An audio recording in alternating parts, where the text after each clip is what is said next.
అధ్యాయంలో యేసు ప్రభు అక్కడ ఒక అద్భుతాన్ని చేశాడు. 5 రొట్టెలు 2 చేపలు దేవుడు విస్తరించి 5,000 మందికి పంచిపెట్టాడు. అక్కడ రాయబడి ఉన్నటువంటి సంఘటన. అంటే ఈ అద్భుతాన్ని చేయడానికి ఎవరెవరు కారణం అన్నది ఈరోజు చెప్పాలనుకుంటున్నా. ఈ అద్భుతం చేయడానికి కొంతమంది కారణకులుగా ఉన్నారు. వాళ్ళని ఈరోజు మీకు పరిచయం చేయబోతున్నాను. 4 వ్యక్తుల్ని నేను పరిచయం చేయబోతున్నాను. మొట్టమొదటిది, ఈ అద్భుతం జరగడానికి కారణం, ఏకైక కారణం, శ్రేష్టమైన కారణం ఎవరనంటే యేసు ప్రభు. యేసు ప్రభు చేయకపోతే ఎలా జరుగుతుంది? రెండవది ఎవరు కనబడుతున్నారు అని అంటే అక్కడ చిన్న పిల్లవాడు ఉన్నాడంట. ఆ పిల్లవాడి దగ్గర 5 రొట్టెలు 2 చేపలు ఉన్నాయి. అవి తీసుకొచ్చి యేసు ప్రభుకి ఇచ్చాడు కాబట్టి అక్కడ అద్భుతం జరిగింది. రెండవది ఎవరు? ఇప్పుడు చిన్న పిల్లవాడు. మూడవది ఎవరు అని అంటే ఆ చిన్న పిల్లవాడిని 20,000 మందిలో కూర్చున్న ఆ పిల్లోడిని తీసుకొచ్చి యేసు ప్రభు దగ్గర తీసుకొచ్చి పరిచయం చేశాడు కాబట్టి ఆంధ్రే కూడా కారణమే. 4వది మీరు చెప్పలేదు. ఈ 3 చెప్పలేదు, అక్కడ రాయబడిన పేర్లే చెప్పలేదు. నేను 4వది ఎవరంటానంటే ఆ చిన్న పిల్లవానికి ఆహారాన్ని వండి 5 రొట్టెలు 2 చేపలు పెట్టి మంచిగా బాక్స్ రెడీ చేసి వెళ్ళి యేసు ప్రభు పాదాల దగ్గర వాక్యం వినురా అని పంపించింది చూడండి తల్లి. ఆవిడ పంపించకపోతే వస్తాడా ఈ పిల్లోడు? వస్తాడా? రాడు.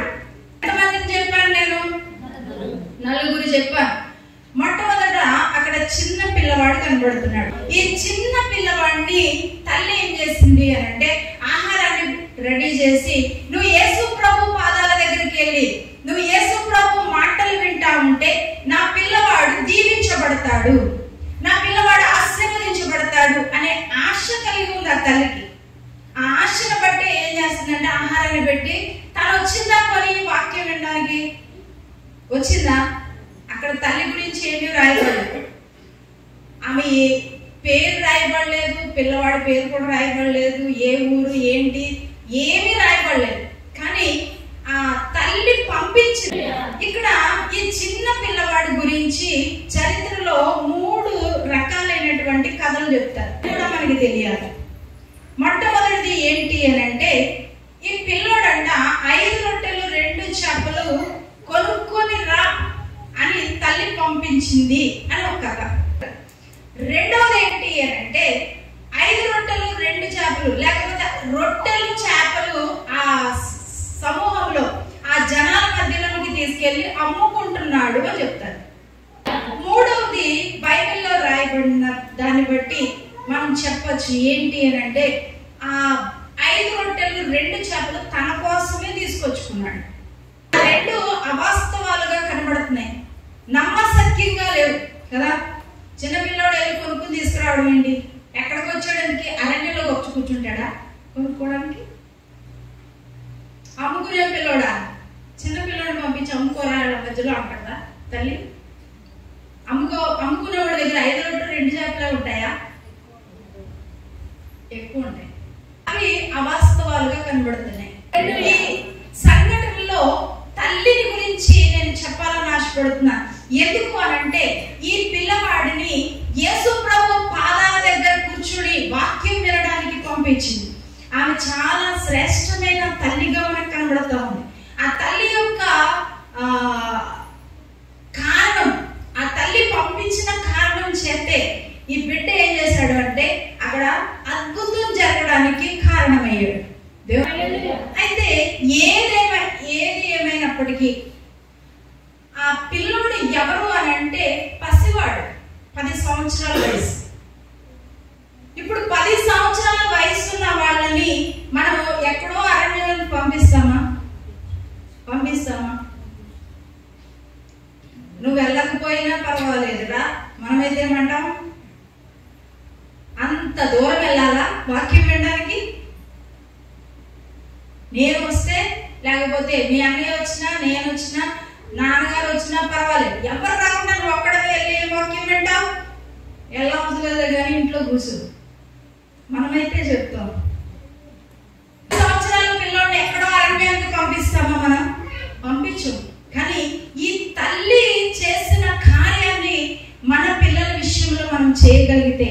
నిజంగా మన పిల్లలు చాలా దీవించబడిపోతారు. మనం చాలా సార్లు ఇలా ఆలోచిస్తాం, మనం కూర్చుంటే చాలు, మనం ఉంటే చాలు. మన పిల్లలు మాత్రం ఎక్కడ ఉండాలి? టీవీ ముందు ఉండాలి. మన పిల్లలు మాత్రం ఎక్కడ ఉండాలి? ఫ్రెండ్స్ తో ఉండాలి. నేను వెళ్తానులే ప్రార్థనకి, నువ్వు వద్దు, నువ్వు ఇంట్లో కూర్చొని ఇల్లు కాపలా కాస్తావు. తల్లి రాకపోయినా ఏ కారణం చేత రాలేదో మనకు తెలియదు, కానీ అక్కడ రాయబడలేదు. కానీ ఆమె యొక్క ఆలోచన మాత్రం ఏంటి అంటే, నా పిల్లోడు ఏమైపోవాలి? యేసు పాదాల దగ్గర ఉండాలి, యేసు మాటలు వినాలి, యేసు ద్వారా దీవించబడాలి. చిన్న పిల్లోడు ఎక్కడ పంపించిందంట? అరణ్యంలోకి పంపించిందంట.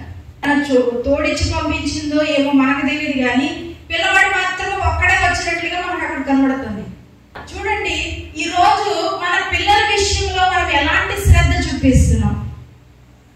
యేసు ప్రభుతో నడిచే పిల్లలుగా ఉండడానికి ఇష్టపడతాం, కానీ మనం చేసే క్రియలు మాత్రం వ్యత్యాసంగా కనబడతాయి. మన పిల్లల్ని ప్రార్థనకి తీసుకురాని కొంతమంది ప్రార్థనలో కూర్చొనివ్వరు. వాళ్ళకి చిన్నప్పటి నుంచి సెల్ ఫోన్ ఇచ్చేయడం, చిన్నప్పటి నుంచి టీవీ, లేకపోతే ఇంట్లో కూర్చొని ఆడుకోవడం నేర్పిస్తారు. కొంత వయసు వచ్చాక మా అబ్బాయి ప్రార్థనకి రావట్లేదండి. ఎందుకు వస్తాడు? అది మొక్కగా ఉన్నప్పుడు వంచలేదు, ఇప్పుడు చెట్టు అయిపోయింది, ఇప్పుడు నేను ఎప్పుడు వస్తాను? చాలా మంది పిల్లల విషయంలో చేసే తప్పు ఏంటి అని అంటే, చిన్నప్పుడు తీసుకొచ్చి ఎక్కడ పడేయాలంట? అన్నాలాగా మందిరంలో పడేయాలి. ఇక్కడ చాలా చక్కగా ఆ తల్లి ఏం చేసింది అని అంటే, పిల్లవాడి యొక్క భవిష్యత్తు గురించి ఆలోచించింది. ఈరోజు నీ పిల్లల యొక్క భవిష్యత్తు గురించి నువ్వు ఎల్ఐసి కడుతున్నావా, లేకపోతే బ్యాంక్ లో అకౌంట్ లో డబ్బులు వేస్తున్నావా, లేకపోతే పొలాలు సంపాదించి పెట్టావా, ఆస్తి సంపాదించి పెట్టావా, ఇవి గురించి ఆలోచిస్తున్నావు. కానీ నీ పిల్లవాడు దేవుని సన్నిధిలో ఎదగాలి అని నువ్వు ఆలోచిస్తే, ఈ తల్లిలాగా ఆలోచిస్తే, ఖచ్చితంగా దేవుని యొక్క అద్భుతం జరుగుతుంది. ఆంధ్రే గురించి ఇంకొక మాట చెప్పాలి. ఆంధ్రే యొక్క లక్షణం, బుద్ధి ఏంటి అని అంటే, చాలా మంచి లక్షణాన్ని కలిగి ఉన్నాడు ఆంధ్రేయ. ఎవరైనా కొత్త వాళ్ళు వచ్చారనుకోండి, వాళ్ళతో కలిసిపోతాడు, పాత వాళ్ళతో కలిసిపోతాడు, కొత్త వాళ్ళతో కలిసిపోతాడు. ఎవరు వచ్చినా ప్రజలతో కలిసిపోయే, కలుపుకునే మనస్తత్వం ఆంధ్రేయ. ఎలా చెప్పచ్చు అని అంటే, ఆల్రెడీ యేసు ప్రభు ఈ అద్భుతం చేయటానికి ఫిలిప్ దగ్గర మాట్లాడక ముందే ఆ 20,000 మందిని ఒక రౌండ్ వేసి వస్తాడు. అందరితో మాట్లాడేశాడు, వాళ్ళ దగ్గర ఏమున్నాయో చూసి వచ్చాడు. ఇక్కడ ఆంధ్రే కూడా 20,000 మందిలో అందరినీ రౌండ్ వేసి వచ్చేసాడు. ఆ పిల్లోడి దగ్గర 5 రొట్టెలు 2 చేపలు ఉన్నాయన్న విషయం కూడా చూసి వచ్చాడు. సరదాగా మాట్లాడుతుంటాడు.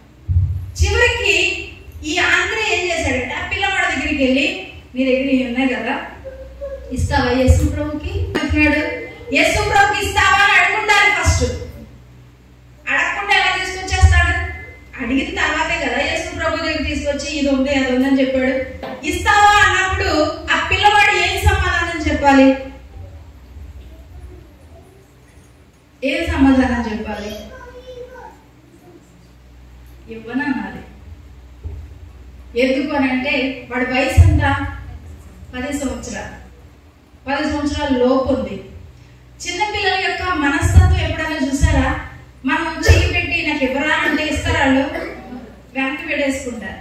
మనం ఏదైనా ఇచ్చామనుకోండి, ఏడుతున్నా కానీ ఏం చేస్తారు?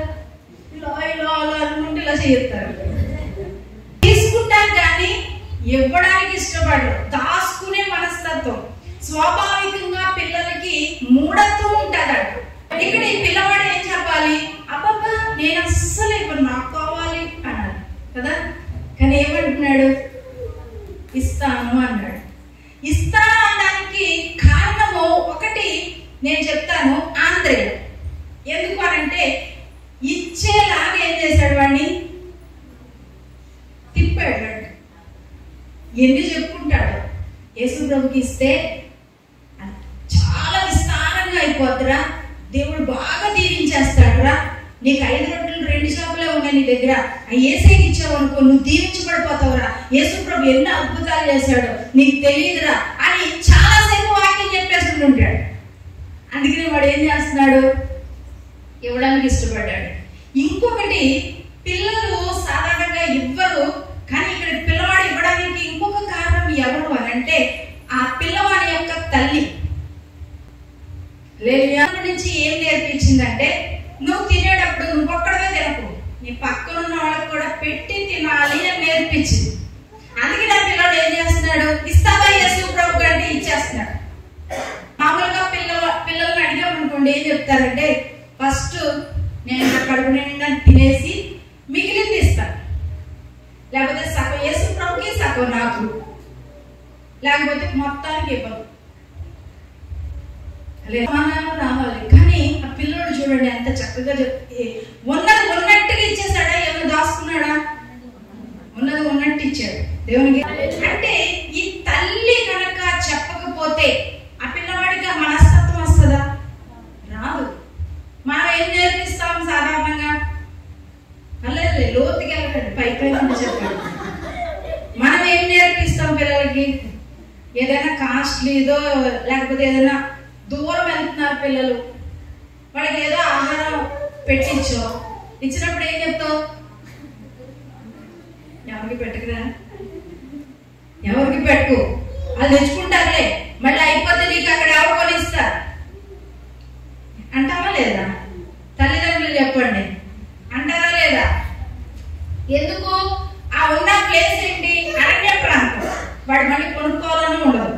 తల్లి ఏం చేసిందంటే, నువ్వు తినేటప్పుడు ఏం చేయి, పక్కన ఉన్న వాళ్ళకి పెట్టి తినరా అని చెప్పింది. అందుకనే వాడు వెనక ముందు ఆలోచించకుండా ఏం చేస్తున్నాడు, మొత్తం తీసుకొచ్చి ఇచ్చేసాడు. నువ్వు కనుక ఆ పిల్లవాడి ప్లేస్ లో ఉంటే ఏం చేస్తావు? ఏం చేస్తారు? మన బుద్ధి ఏంటంటే సగం ఉంచుకొని సగం ఇస్తాం. ఎవరిని బట్టి చెప్పొచ్చు? అననీయ సఫీరాలు ఏం చేశారు? అపోస్తలుల పాదాల దగ్గర తీసుకొచ్చి పెట్టారు, కానీ పూర్తిగా పెట్టారా? అది మన బుద్ధి. సగం పెడతాం, సగం మనం దాచుకుంటాం. కానీ ఈ పిల్లవాడు అలా చేయలేదు, సగం దాచుకోలేదు. వాడి కోసం ఒక రొట్టె దాచుకొని 4 రొట్టెలు ఇవ్వలేదు, మొత్తం ఇచ్చేసాడంట. ప్రభు అద్భుతం చెయ్యాలి అని ఆశపడితే నీ దగ్గర ఏది ఉందో అంత దేవుని సన్నిధికి పెట్టాలి. నా బలం ఇంత, నా బలం అంతా నీకు ఇస్తున్నా, నువ్వు అద్భుతం చెయ్యి. జ్ఞానం ఇంత, నా జ్ఞానం అంతా నీ చేతిలో పెడుతున్నా, నువ్వు అద్భుతం చెయ్యి.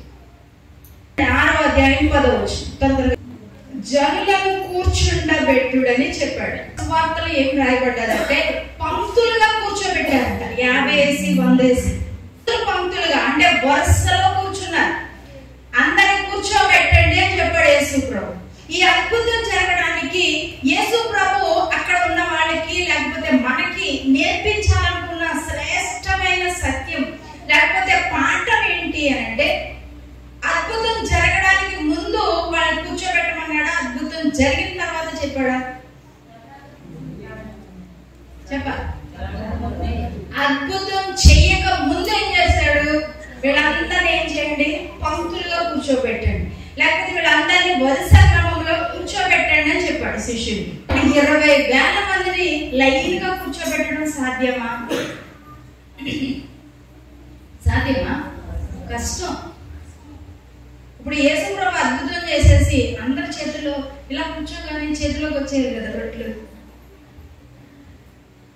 అలా చేయొచ్చుగా. ఎందుకు చేయలేదో తెలుసా? యేసు ప్రభు అద్భుతం చెయ్యాలి అని అంటే ఫస్ట్ దేవుడు నీ దగ్గర క్రమశిక్షణ ఉందా లేదా చూస్తాడు. క్రమాన్ని నువ్వు పాటిస్తున్నావా లేదా అని చూస్తాడు. నువ్వు క్రమశిక్షణ కలిగి ఉన్నావా లేదో చూసి అప్పుడు దేవుడు అద్భుతం చేస్తాడు.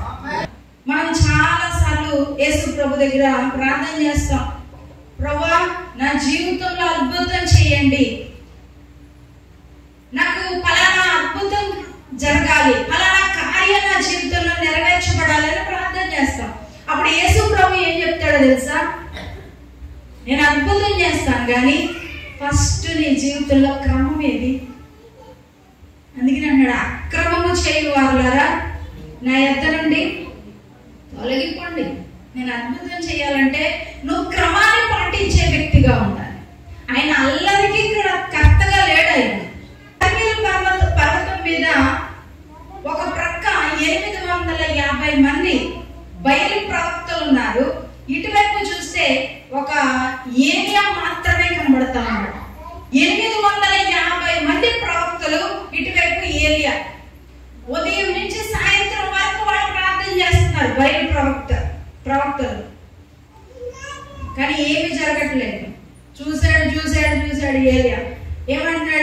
దేవుడు?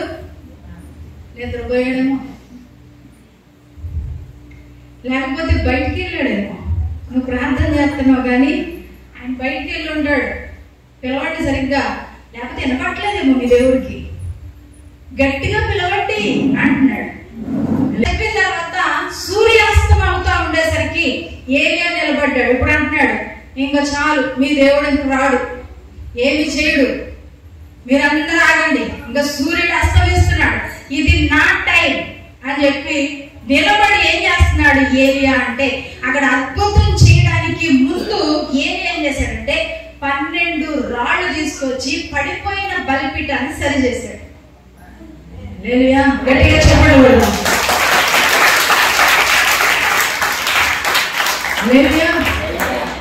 పడిపోయిన బలిపీఠాన్ని సరి చేసిన తర్వాత అప్పుడు ఏలియా ప్రార్థన చేస్తున్నాడు, ప్రభువా నువ్వు నిజమైన దేవుడు అని ఈ బయలు ప్రవక్తలు తెలుసుకున్నట్లుగా నువ్వు అద్భుతం చేయి అనగానే పరలోకములో నుండి, ఆకాశంలో నుండి ఏమొచ్చేసిందంట? అగ్ని దిగి వచ్చిందంట. దేవుడికి స్తోత్రం. హల్లెలూయా. అక్కడ రాళ్ళన్నీ పడిపోయిన బలిపీఠాన్ని సరి చేయకుండా అలాగే ఉంచి ప్రార్థన చేయలేదు ఏలియా. ఫస్ట్ దాన్ని ఏం చేశాడు? సరి చేశాడు, క్రమంగా పెట్టాడు. నీ జీవితంలో దేవుడు ఏదైనా అద్భుతం చేయాలి అని అనుకుంటే నువ్వు ఫస్ట్ క్రమాన్ని పాటించాలి. నాకు తెలుసు, ఉదయకాలం దేవుని సన్నిధిలో గడపాలి, దేవునితో మాట్లాడాలి, దేవునితో సహవాసం చేయాలి, అది ఒక క్రమం అని మనకు తెలుసు.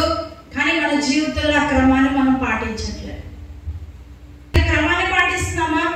3 పూట్ల వాక్యం చదవాలి, వాక్యమే మనల్ని జీవింపజేస్తాది అంటే అవును అవును అంటారు, ఆమేన్ ఆమేన్ అంటాం. కానీ వాక్యాన్ని చదివారా అంటే క్రమం లేదు. ప్రార్థన ఉండదు, ఉదయకాలం వాక్యం చదివా, క్రమం ఉండదు. ఒక క్రమాన్ని పెట్టుకోండి అన్నా, ఉదయకాలమే ప్రార్థన చేయండి, ఒక టైం పెట్టుకొని ప్రార్థన చేయండి అన్నా. ఎంతమంది పాటిస్తున్నారు? క్రమాన్ని పాటిస్తున్నారా? మందిరానికి ఎన్ని గంటలకు వచ్చారు? ఆరాధనకి ఎంత ఆలస్యంగా వస్తున్నారు కొంతమంది. సంఘ కార్యక్రమాల్లో జరిగే ప్రతి ప్రార్థనకి నువ్వు రావాలి, అది క్రమం. నువ్వు పాటిస్తున్నావా క్రమాన్ని? నీతి విషయంలో క్రమం లేదు, పరిశుద్ధతలో క్రమం లేదు. నేను అంటాను, మీరు వేసుకునే వస్త్రాల్లో కూడా క్రమం లేదు కొంతమందికి. మీరు తినే ఆహారంలో క్రమం లేదు, పడుకునే టైమింగ్స్ లో క్రమం లేదు. అన్ని అక్రమమే, అన్ని అక్రమమే. దేవుడు ఎలా అద్భుతం చేస్తాడు ఆలోచించండి ఒకసారి. నువ్వు క్రమాన్ని పాటించే వ్యక్తిగా ఉంటే ఖచ్చితంగా నీ జీవితంలో దేవుడు అద్భుతం చేస్తాడు. అద్భుతం చేయాలి నువ్వు ప్రార్థన చేయొచ్చు, కానీ దేవుడు అంటాడు నువ్వు ఫస్ట్ క్రమాన్ని పాటించు. దేవుడు చెప్పిన క్రమం ఏంటి? విశ్వాసులకు ఇవ్వబడిన క్రమం ఏంటి? ఆ క్రమాన్ని పాటిస్తే ఖచ్చితంగా అద్భుతం జరుగుతుంది. అది అక్కడున్న ప్రజలకి, శిష్యులకి నేర్పించాలనే ఉద్దేశంతో యేసు ప్రభు ఏం చేశాడంటే అందరినీ లైన్గా కూర్చోబెట్టమన్నాడు, వరుస క్రమంలో కూర్చోబెట్టమన్నాడు, పంక్తులుగా కూర్చోబెట్టమన్నాడు. హల్లెలూయా. ఒక్కొక్క అద్భుతం వెనకాల దేవుడు ఎంత